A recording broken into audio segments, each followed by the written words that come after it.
Bonjour à toutes et à tous et bienvenue, salutations, j'espère que vous allez bien, nouvelle vidéo aujourd'hui. Alors c'est vrai que je ne fais pas de vidéo depuis 16 semaines et j'ai toujours dit bien évidemment que je suis occupé en même temps dans mon travail et donc je ne suis pas un youtubeur professionnel. Vous m'excuserez à ce niveau-là, mais toujours est-il que quand il y a des sujets essentiels et importants dont je pense pouvoir être la bonne personne pour vous apporter un certain nombre d'éclairages là-dessus, j'estime qu'il est de mon devoir de faire ce genre de sujet. Et donc aujourd'hui particulièrement, nous allons discuter d'un phénomène particulièrement autour de la société, en entreprise, dans le monde du travail, mais pas que, parce que le monde du travail n'est que un reflet, une partie de la société, notamment drivé par l'impact négatif, je dirais, de l'intelligence artificielle. Toujours est-il que c'est un constat que je fais, et je pense qu'un certain nombre de personnes d'entre vous ont sans doute déjà dû faire le même constat. Alors, de quoi s'agit-il? Il s'agit effectivement d'un sujet de ce que j'appelle, alors, ce qu'on appelle communément la fabrique du crétin, ce genre de vocable, etc. Mais moi, aujourd'hui, j'appelle cela plutôt le crétin augmenté. D'accord? Pourquoi? Alors, avant d'introduire le sujet, je vais déjà vous donner une petite genèse de comment ce sujet a émergé, bien sûr, dans ma tête et comment j'en suis arrivé à me dire qu'il fallait que je vous en parle à peu près d'un certain nombre de choses à ce propos. Alors, aujourd'hui, tout le monde utilise quasiment les outils d'intelligence artificielle. D'accord? Ça, je pense qu'on ne peut pas y échapper à l'utilisation, à l'usage de l'IA au quotidien. Le problème, c'est que ce que l'on observe, et tout particulièrement quand on voit bien la manière dont l'IA est utilisée au quotidien, on se rend compte qu'il y a une sorte de baisse des capacités intellectuelles intrinsèques et propres à chacun. Je m'inclus à l'intérieur, bien sûr. À partir du moment où vous utilisez un outil d'intelligence artificielle, vous faites face forcément à ce phénomène-là. Et donc, le phénomène, il s'agit effectivement donc d'une certaine forme de résistance à le fait que quand vous utilisez l'IA, puisque vous avez l'impression d'y aller plus vite, parce que vous tapez un prompt, vous avez le typing qui se remplit rapidement sur votre écran, tous ces éléments-là vous donnent la sensation et la sensation est vraiment une certaine forme de certitude que vous allez plus vite et que vous apprenez beaucoup plus rapidement. Sauf que, comme je disais précédemment, c'est une forme en fait de sensation, d'impression. Et en réalité, vous êtes soumis à une force qui vous soumet vers le bas, qui soumet votre pensée, votre intelligence vers le bas. Je vais revenir, je reprends déjà une petite question, je reviens. Désolé, j'ai été coupé, je reviens. Alors, par rapport à ce que je disais donc, vous avez donc la sensation, l'impression d'aller plus vite et donc de comprendre ce que vous êtes en train de faire. Le fait est que, en réalité, pour un bon nombre de personnes d'entre nous, c'est tout le contraire qui se produit. Et c'est cela qui finit par créer ce phénomène de crétin augmenté. Parce que ce qu'on va... Alors, définissons déjà ce que c'est qu'un crétin. Un crétin dans ce cadre, vous le savez déjà, en entreprise, il y a des gens qui font semblant de travailler, d'autant plus, plus vous montez en échelon, surtout dans les grandes entreprises d'ailleurs, et les métiers à col blanc, il y a un bon nombre de personnes qui s'appuient sur le travail des subalternes, sur le travail des personnes en dessous d'eux, et ainsi de suite, jusqu'à la chaîne en bout de course. Et aujourd'hui, avec l'IA, donc le manager ou le développeur, alors surtout plus le manager, parce que le développeur, quand même, lui produit du code, et c'est du concret, et lorsqu'il faut shipper, envoyer en prod, l'ingénieur de base généralement, mais tous les métiers du style où il faut se présenter, mettre une cravate, voilà, parler très bien, avec une très belle élocution, présenter des PowerPoint, des slides, tout ça en général, il y a beaucoup de bullshit là derrière. D'accord? On voit très bien avec des grandes boîtes qui ont été épinglées, qui vendaient des slides à plus de 10 000 € la slide. On ne va pas les citer. Vous voyez bien de quoi est-ce que je veux faire référence. D'accord? Mais disons que tous ces profils-là avaient, avant l'IA, euh, avaient la capacité ou, disons, la chance de se cacher, de se camoufler. avec un certain type de jargon très bien si concis, voilà, et une certaine forme de rhétorique, un langage, des éléments de langage d'ailleurs qui étaient uniquement calqués, uniquement axés sur un métier bien particulier, sur ce qu'on va appeler communément en fait le monde des experts. Et dans ce monde des experts-là, si vous n'y êtes pas, eh ben, vous êtes obligé, telle une injonction, à gober ce qui vient d'en haut. Aujourd'hui, avec l'IA, comme tout le monde a la capacité d'accéder à un outil tel que ChatGPT, donc tout le monde paye un abonnement, à partir du moment où vous accédez à ChatGPT, alors ChatGPT, Claude, etc., enfin bref, un outil d'IA, tout le monde, disons, a accès au même outil. D'accord? Donc, a accès aux mêmes réponses en sortie. À partir du moment où vous prononcez un certain nombre de prompts à peu près corrects. Mais disons, la puissance de calcul, la puissance de frappe, l'outil, tout le monde a y accès. Et plus les modèles deviennent de plus en plus performants, bah, ça donne encore une certaine forme de capacité puissante à quiconque, que ce soit au manager qui était CS++, etc., que l'ouvrier de base qui auparavant était tenu à gober tout ce qui venait d'en haut, le politique d'ailleurs et tous les instances financières et tout le reste, et le monde des experts. Comme maintenant tout le monde a accès au même outil, à la même puissance de calcul, la différence maintenant va se situer au niveau de ce que chacun impulse à la machine, de l'idée de base fondamentale qui est envoyée au système. Et c'est là où la différence maintenant est en train de se sentir.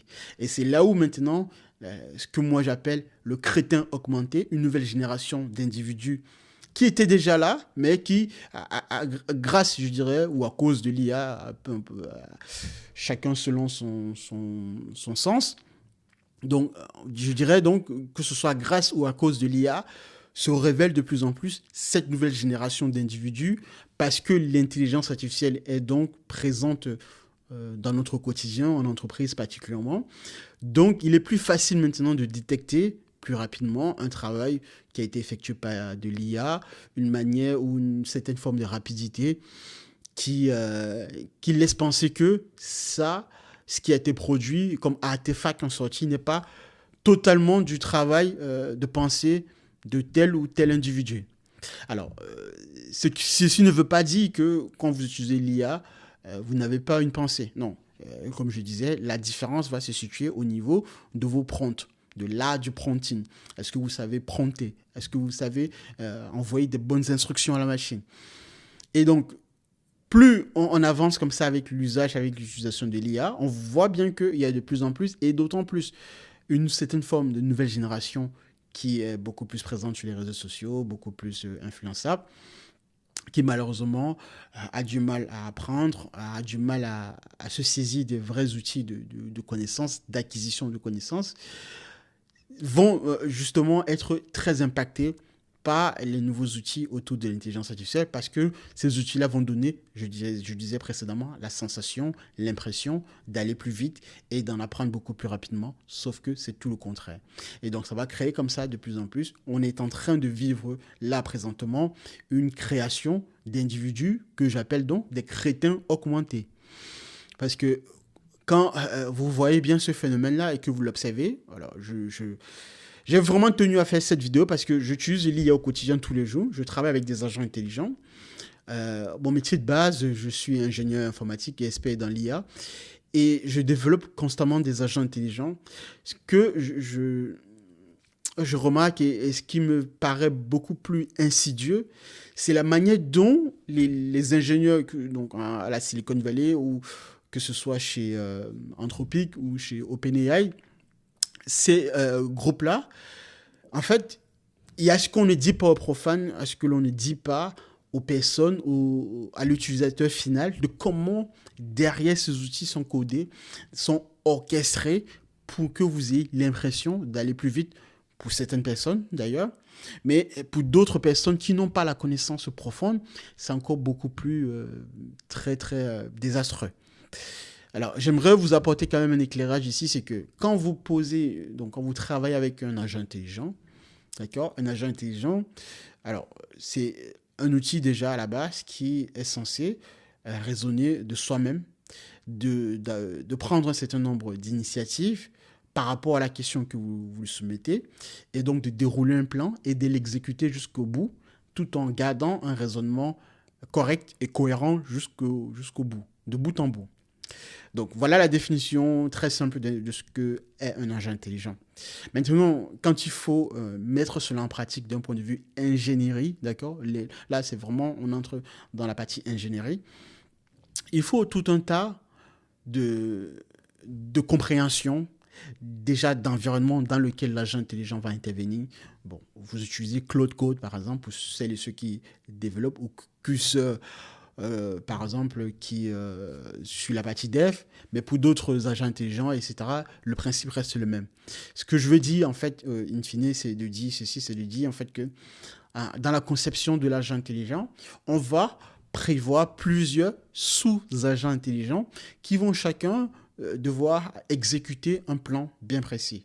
Et c'est l'orchestration de ces sous-agents intelligents dans un ensemble global qui fera qu'on aura un agent intelligent, enfin un agent plus ou moins intelligent en fonction de la mise en œuvre et de la puissance de calcul qui a été octroyée à l'agent intelligent. Mais bon, j'en ferai une vidéo beaucoup plus conséquente là derrière pour mieux expliquer le fonctionnement des agents intelligents et vous dire surtout comment les agents intelligents planifient les tâches de manière précise et exécutent ces tâches-là de manière parfaite.